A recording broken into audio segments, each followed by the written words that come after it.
Welcome to Kenton Teaches. Enjoy the video. You begin by ensuring you won't lose data. Check for unsaved files on the remote machine and save them.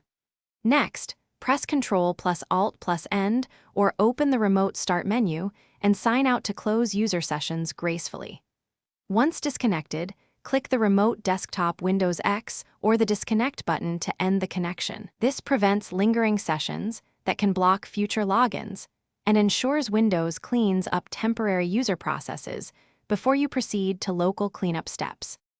Once disconnected, remove the client and residual data. Open Settings Right arrow apps and Features, locate Microsoft Remote Desktop or third-party client, and choose Uninstall. Make sure to also remove saved servers and gateway entries inside the app before uninstalling. This prevents reconnect attempts.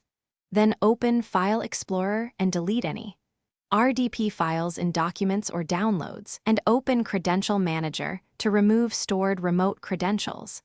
These steps erase connection history and credentials, so Windows won't auto-reconnect or reuse old settings. To finish, restart your PC so Windows clears network resources and any remoting services.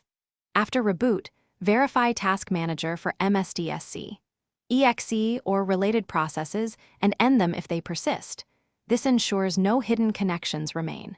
Make sure Remote Desktop is also disabled in System Properties, right arrow Remote to prevent inbound access.